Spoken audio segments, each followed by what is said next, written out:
Welcome to Between the Rows, the weekly podcast by Glacier Farm Media. I'm your host this week, Laura Rance. This week we'll hear from a Saskatchewan dairy farmer who is sharing his story with the world. We'll also talk about how the face of agriculture is changing and how all of us in this sector are being challenged to embrace that change. And we'll learn about the latest developments in the cattle markets. But first, a word from our sponsor. Thanks for calling the Crop Guru. Yeah, I'm wondering about increasing yield and return with optimal P&K applications. Reply hazy, try again. Okay, I also need a nutrient removal calculator. Cannot predict now. Hold on. Are you using a magic 8-ball? Signs point to yes? Get less guessing and more data. Expert research, advice, and soil management tools are available for free at Nutrien Economics. That's nutrien-economics.com. There's a question on the minds of many of our longtime listeners. When will Between the Rows finally do a segment on Uber influencer Kim Kardashian? Well, the answer is here. Never. But we are about to do our first segment on one of the leading lights of ag influencers. Jan Kiestra is a 22-year-old dairy farmer known as Sask Dutch Kid. His YouTube channel highlights the day in and day out life on his family's Saskatchewan farm, taking care of 230 Holsteins on 2,100 acres. His YouTube channel has over 140,000 subscribers. He's posted over 100 videos, and they've been watched more than 21 million times. Between the Rows contributor Bruce Thorson caught up with Jan. Good morning, everybody. My name is Jan, and today is going to be an exciting video because I'm heading over to pick up a new scraper for our barn. Morning, everybody. Today we're going to be hauling some more slop out of the corrals. They're getting pretty muddy. They already are, and we're not just going to stand around and wait for them to dry. There's so much mud in the corrals, it's difficult for the cows to walk around, so today we're going to try and speed up the drying process by cleaning up all of that slop. Morning, everybody.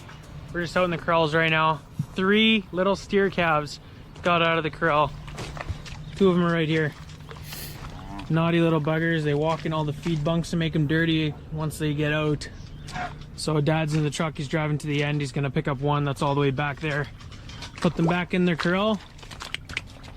Come on.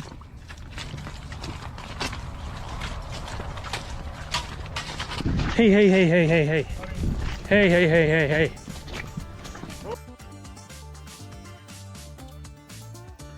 August of 2019, I was watching a bunch of YouTubers, a bunch of farmers on YouTube actually, and they were just showing their operations. And there was a bunch of crop farmers, those cattle guys, dairy farmers, pig farmers, everything you could imagine. There's guys out there showing their operations, and I thought this was pretty cool. I really enjoyed watching all of those other guys doing it, so I figured I'd give it a shot. And I found myself walking around the farm talking to a GoPro, explaining what I was doing around the farm, and did that for, I guess, 1 video a week I was trying to post of just milking cows, feeding cows, hauling manure, whatever I was doing around the farm. And after about 2.5, 3 months, it kind of took off. I started getting some traction, some more views. And so I guess I just film myself around the farm now and show the world what I do on YouTube. So I guess the thing is, first up, how do you find the time to do that? Because you do post, I think, a couple times a week, and you do post things that are, anywhere from 8 minutes to 20 minutes. You do shoot them yourself. You do edit them yourself. A dairy farm takes a lot of time and commitment. How are you able to pull off basically this second part of, well, not the second part of the job, but this other job? So it's definitely a huge commitment, I guess. I find myself on weekends at night sitting there editing videos when I'd probably rather be doing something else. But it's just, I'm just committed to growing the YouTube channel right now. I'm sure that'll slow down in the future, but right now I'm kind of, I do my work during the day on the farm, and I go home and edit the video and put it together. I guess filming the videos, it does add a bit of time to my day, but it kind of fits pretty good in with the rest of the work on the dairy farm. It doesn't add too much time, so it works. So they're back in their corral, and I guess those little buggers literally squeeze underneath this bottom post here. It's a pretty tight fit. We feed these steers every 2 days, so it's maybe a little bit hard to guess how much feed you should actually put in front of them. We're usually really good, but sometimes you make a mistake and they're out of feed in the morning, and then they try and find some food somewhere else. So that's probably how they got out, but they're back in there. Let's give people a sense of what we're talking about here. You've been doing it for about a year. You're putting out a couple times a week. How many subscribers, how many views are you getting? So I guess I think we just passed 140,000 subscribers on YouTube, and the videos will get anywhere between usually 50 to 60,000 views all the way up to a couple 100,000 views. So other than watching other people do this sort of thing on YouTube and thinking that looks like fun, why are you doing this? Why are you giving up the hours and the time and all this? Yeah, I guess if you're on social media nowadays, there's a lot of talk about farm and agriculture and dairy farms in general, and it's not all positive. So I figured it's best if people learned about dairy farms hearing it from a dairy farmer, because if we're not going to tell the public how we do it or show how we do things and why we do things on a dairy farm, someone is going to, and it's probably going to have a negative connotation around it, I guess. And it'd just be better for us to do it. So. To this heifer that's calving, she finally laid down. She was constantly standing in the back corner there. And she finally laid down. It looks like she's finally doing the work. She's starting to push that calf out. I'm going to try and sneak up on her, grab those two rear legs of the calf and try and pull it out. I think it's been long enough. That calf needs to come off now. And so we're going to try to sneak up on her. Otherwise, if she gets up and I can't do that, we're going to get her into the barn and put her in a headlock because I want that calf off. It's been too long now.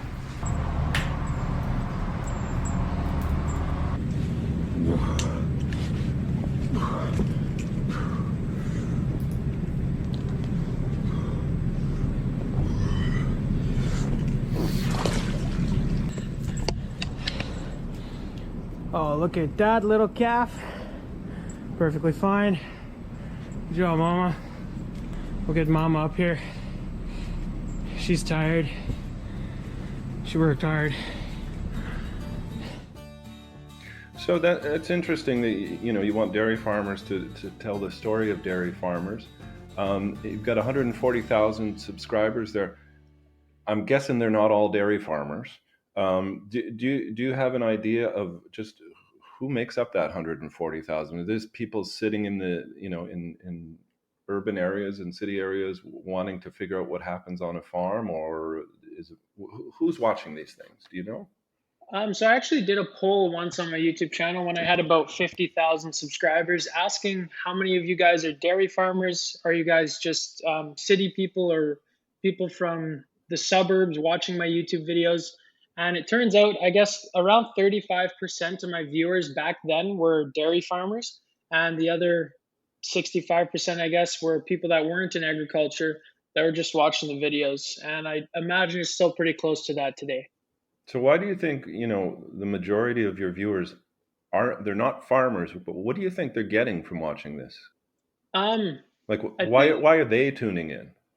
I've seen a lot of comments over the past year that I've been doing this, that people had no idea all of the work that actually went into a dairy farm. I think some people are kind of surprised at all the different things it takes to run and have a successful dairy farm. So I guess some people just find it interesting. They had no idea what it looked like, and maybe the video pops up in the recommended videos on YouTube and they find themselves watching it and take an interest to it. So we put a bunch of close-up cows and heifers in that corral 9 there a couple videos ago. That's where that's happening. And corral 2, just to my right here. So all the heifers in this corral have a collar on their neck, and that kind of measures how much they run around. That's why the collars are on the cows here and in the milk barn. It's to see when a cow comes in heat. They usually run around and jump on each other a whole bunch, and that's kind of how it lets us know in the computer that these cows are in heat. So I got a list of 4 to check out this morning, so we're gonna get that done. This YouTube is a young person's game. It's relatively new in terms of media. How old are you, Young? I'm 22 years old now. And do you feel like there's much of a separation in terms of your generation of farmers and the folks who came before you when it comes to the use of the social media? Yeah, I definitely think there is. Although it's pretty interesting to look at my analytics here on YouTube. I can see exactly the age of all the people that are watching my videos and where they're from. And I guess a big chunk of my viewers are between 18 and 35, all the way up to 45. I think 18 to 45 makes up 60% of my viewers. But I actually have quite a few viewers that are 65 plus. Maybe 10% of my viewers are over 65 years old. So are they all farmers? Possibly quite a few of them are. And I guess they're figuring the YouTube thing out because they're watching the videos. But in terms of making videos, probably it's difficult to figure out technology if you didn't grow up with it. And that's probably where the divide is. And I mean, you mentioned you wanted people to know how much work goes into running a dairy farm and what's involved. Is it possible to say exactly what message you want to get across other than that? I would just really hope that everyone, after watching my videos, can see that we treat the cows with respect. We try to produce milk as ethically as we possibly can with regards to respecting the cows and respecting our environment. And we really try to do a good job for everybody. You know, this job pressure washing manure equipment, it kind of sucks at some points when you get a bunch of manure blasted in your face. But this evening, it's a Friday evening, it's so nice out. Sun's just cooking there. There's absolutely no wind. And what is it today? April 16th or April 17th? And I'm just here in a t-shirt, which is not usual for out here. So honestly, absolutely nothing to complain about. But that is going to be it for today's video, guys. I'm super stoked that we got all of the liquid hauled out of that pit already. And it's only April 16th today. So that is awesome. Getting the year started off right. Getting big jobs out of the way quickly here. But that is going to be it for today's video, guys. I hope to see you guys in the next one. Thanks for watching. That was Saskatchewan dairy farmer Jan Kielstra. This is Between the Rows. I'm your host, Laura Rance. Next up, Canadian cattleman editor Lisa Gunther talks to Brian Peria, the senior analyst with Canfax, to find out what's happening in cattle markets. So Brian, tell us a little bit about what the outlook looks like for the fed and feeder markets. Well, we're heading into spring right now, and usually that's a good time for the fed cattle market. Quite often we see our prices, spring or first half highs happen in April or May. So hopefully we're anticipating stronger fed cattle prices. To be honest, here through March, April, it's been somewhat disappointing so far. We're around 150 per hundredweight. On fed cattle, which is where we were in February. So we were anticipating a little higher prices, and feedlots still, a lot of these feedlots need 160 or more to break even. So we're continuing to see losses there. But that said, we are anticipating cattle numbers to tighten into May, June, and should see some higher prices that way. Hopefully at least get to some break evens if things go our way and processing plants can continue to work through these cattle in a timely fashion. So, the futures market have been on a very strong run. They're anticipating much stronger prices later into 2021, just given less cattle around, stronger and very strong demand. So feeder market's holding up quite well. Despite the fact, Canadian dollars near 80 cents, feed costs continue to be quite strong. Lethbridge barley is almost $7 a bushel, which is a lot higher than it's been for many years. So, feeder cattle are still hanging in close to kind of like 5-year average prices on that side of things. So, and with that, calves, any lighter calves going to grass with the high feed values, the more pounds you can put on cattle on grass is certainly worth more or has value there. Moisture concerns kind of continue to hamper the market or be a concern across most of Western Canada here. Definitely hoping to get more, snow and some moisture's hit here over the last week, and hopefully through late April we get some more moisture and keep that market really strong. But with that, buying grass cattle today, if you've got grass, there's even opportunities with price insurance to maybe even lock in a little bit of profit though. So, light calves, still seeing calves 220, 230, 240 a pound. But if you've got grass, there's still maybe even value in that. So quite strong or reasonably strong, all considering for those markets. Anything else people should be aware of, perhaps as we go into the summer season, besides potential moisture concerns, although it is quite early in the year, of course? I guess, moisture concerns of overflowing of cattle. The U.S. there's concerns of drought in the U.S. and just the flow of cattle. We've got a lot of cattle to work through this year. There's still, cattle on feed in the U.S. is near record large. So, this market, there's a lot of positive things going on. Pork and hog prices extremely strong. Exports very strong. China's becoming just a massive importer of beef and pork. Which is very supportive to the marketplace. So we've just got to work through our numbers here. Ultimately, I'm hoping we can pass or see more dollars flow from the meat demand strong, flow from the packers down to primary producers, which eventually, we're still feeling some of these excess or larger cattle numbers due to COVID being pushed back into this year. And hopefully we work through that. And, there is better price opportunities ahead for the, primary producers in the beef sector. Of course, one positive development is that Cargill is planning to have an on-site vaccination clinic for their employees later this month. What's kind of the medium-term outlook on that development? Yeah, and we've heard, here and there's still, little cases pop up at the plant. So they've got to isolate people, and it has slowed chain speeds in some instances. So certainly, there is always that uneasiness after last year and some nervousness about COVID issues at the packing plants, although they've done an amazing job at controlling it and continuing to process cattle. But, that'll ultimately, there's going to be a little bit of logistical challenges to get everybody vaccinated in a timely manner and make sure, it doesn't interrupt chain speed too much for a week or two as everybody gets vaccinated and gets a little bit of time to get back to work. But, longer term or medium term, certainly positive. The packing plants, there's good profits there. There's, they can work through these cattle. The sooner they can do that and give more leverage to cattle producers, we'll start seeing hopefully some better returns or better prices in the marketplace without having that COVID risk overhanging the marketplace going forward. Great. Well, thank you very much. I appreciate your time. No, perfect. Appreciate, thanks for having me. That was Lisa Gunther talking to Brian Peria, the senior analyst at Canfax. Our last item this week is about 3 simple words that are proving remarkably difficult for us to talk about, even in agriculture, where we like to think of ourselves as being good neighbors who know how to get along. Equality, diversity, and inclusion. Everywhere we turn, we are running into discussions about gender, race, gender identity, and even new ideas. And it's becoming clear that before we can talk, we have to figure out how to talk. It's not just about new faces, it's also about becoming more accepting of different ideas. Companies and organizations that have embraced inclusive policies are quickly realizing that implementing them is, complicated.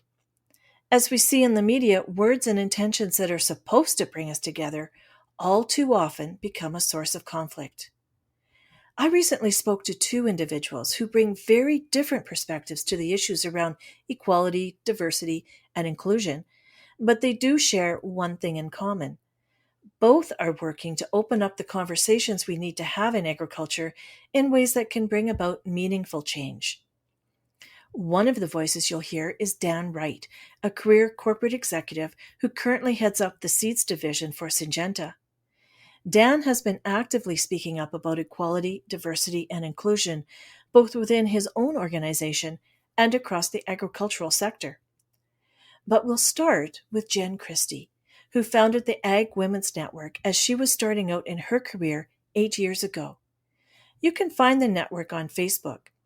Jen has also been active on social media and in opinion pieces challenging conventional thinking in the industry. At that point in time, I was still working at John Deere, and within John Deere, there was very few women in leadership positions. And I was contemplating, I guess, what my career path might look like and where I, saw myself in the future, and felt like it was really important to be able to connect with other women in the industry. And particularly, at the time, I actually was looking for a mentor, and felt a mentor outside of John Deere might be appropriate. but I just didn't know many women in leadership positions 8 years ago in the agriculture industry. And I'm sure, they were certainly there, but they weren't maybe as visible as they are today. And so connecting and chatting with a couple of my peers that were around the same point in their careers, we felt like it made sense to have a forum or a place where young women that were professionals could gather and share the experiences that they were having and establish really, I guess it was established as like a peer mentoring group. And then it really just grew from there. People said, when did it start? And I don't really know when it started, because I don't think there's a point in time. Maybe there is, but I've referenced in other discussions watching my mother be an equal partner in a farm equipment dealership in the 80s and, not get the respect to attend meetings and things like that, and her having to fight for that.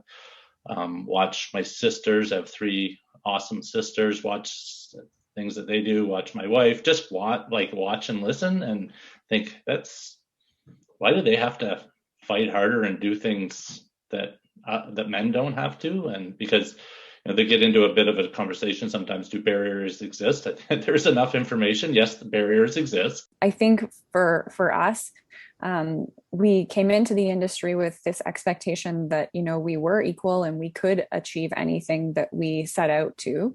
And as your career advances, you start to wonder, why that wasn't the case, or why you don't see women in leadership, why that hasn't been the case in the past.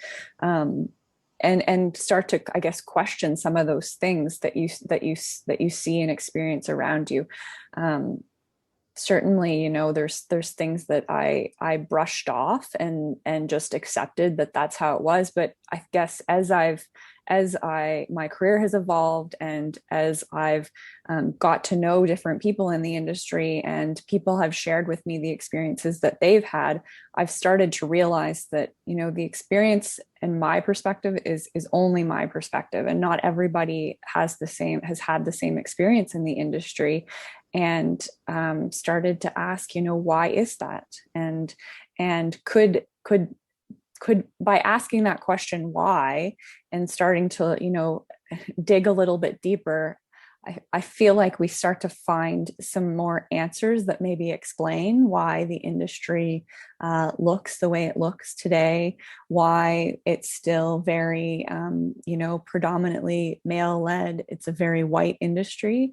And I think for a long time, I just kind of took for granted that that's the way it was and accepted that as an answer. And I think now for me and for more of my, my peers in my generation, I think we're not willing to accept that that's the answer. We're wanting to know, why does it look that way? And we're learning more about, the history of agriculture in Canada, and particularly the history of land ownership and how land has been transferred through generations, how land was acquired to begin with.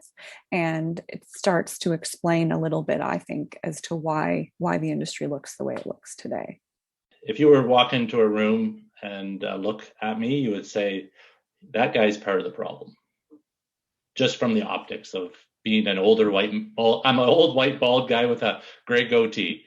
Right. So you'd say, if I had an unconscious bias and I walked into the room, I'd say that person would fit the type of person that I think is part of the problem for standing in the way of change. And so it's important to me to not be that person. But I think I have a responsibility of where I am at for a leader to open it up and to allow people to be better. On my team that I manage, we talk a lot about that. We talk a lot about how, equality, diversity, and inclusion is going to get us to where we need to be. Everybody gets an opportunity to speak up. It's also diversity in thought, diversity in personalities. In a meeting, you'll have a type D. I'm a D personality on the disc profile, which is very outgoing and loud. There are people that are an S, more sensitive. They have great ideas. We need to be really cautious, and I try to be really cautious not to judge, because most people that I know in this industry are really great people and want to learn and want to evolve. they do get nervous about saying the wrong thing, and certainly on Twitter and social media, just saying words matter, and the intent on Twitter, it's not a lot of characters, right? And a couple things misplaced unintentionally can come across the wrong way. So I think that for me, the conversation is best in a friend group or colleagues to have it and get practice and just be open, because that's where people know that, okay, I know that you're a really good person. So what did you mean by that? Didn't come out good. Oh, that's not what I meant. What I meant was, and then you get more comfortable to have more conversation. And so for me, it's, if everybody's on a journey, and if they're nervous about having the conversation outside of a group, just start with a small, comfortable group and build from there. It really starts with, trying to broaden and expand your network and engage people who have different backgrounds than you and maybe a different perspective, and respect that just because they bring a different perspective and have a different experience, it doesn't mean that it's better or less than. It's different. The research and the data paints a very strong picture for diversity, and having diverse groups, particularly as you're wanting to innovate as an organization, and as we're as an industry looking at how are we going to grow and how are we going to be one of the top exporters in the world. It's insanity to think that we're going to achieve something drastically different from what we've achieved in the past if we continue to have the same voices and do the same thing. Look to the growth areas, the areas that are thriving, that like technology, all different computer technologies and all different things like that, where you see extreme rapid growth, and look at the makeup of their organizations. You'll notice something. They all don't look the same. No. Team members across the country have said, we've got some policies, but how are we seeing true change? How are we seeing the leadership live it, not have it on a policy or on a page? How does it become part of our core beliefs? And I think we're really trying to drive into that. John Parr's the president of the Syngenta crop protection, and he calls it diversity and inclusion, the lifeblood of Syngenta, and how vital it is for our innovation of where we're going to go and drive to that powerhouse, which I talked about earlier on, looking at a lot of those really strong growth companies. We need to get it right as a company. And for agriculture in the future, we need to get it right so that we can have great talent. We want talent to stay in our industry, and we want to attract talent, and also let the people that are in our industry, in our companies, in our organizations be their best selves as well. And that's something that I've learned, that phrase, how do you let people be their best selves, and grow and not be hindered by microaggressions or barriers, little and small, because there's both. How do you remove some of those so people can thrive? Ag Women's Network is also still a very, white network of white women, and through the course of history, as I've learned about different feminist movements, just recently I was reading about the farm women's organizing that happened around the time I was born. These movements still very much worked to support and enable and empower white women. And I've had the opportunity to work with women from different backgrounds, and I've gotten to know LGBTQ people in the industry. And more I'm feeling like I don't see these people in the industry. They're not represented in leadership, and if I'm not seeing them, then for them it must be devastating to not be able to see yourself in the people that are in leadership. What do you say to people that find this whole conversation quite threatening and intimidating? I bring it back to equality. I have had these conversations with some colleagues, some people in the industry, certainly friends. Dig into it, maybe more on the friend side, because I think it's safer. We talked about that fear, right? It's a safe zone of hey, I'm worried about this or that. And I say start, and it's okay to not to be perfect. And you're a good person. I think you're a good person to start if you truly want to. If you don't want to, you need to do some work to understand that this is a true problem. Like if you don't think that we don't need more research to see if it's a problem. It's like, how do we come up with solutions to make it happen? It's a really hard topic to, just put your thoughts down in 140 characters on Twitter or even an article. I mean, it's you can't get into all the nuance of it in an article. So I appreciate the conversation. Social media sometimes isn't the easiest place to have conversations at all, is it? It tends to get polarized very quickly.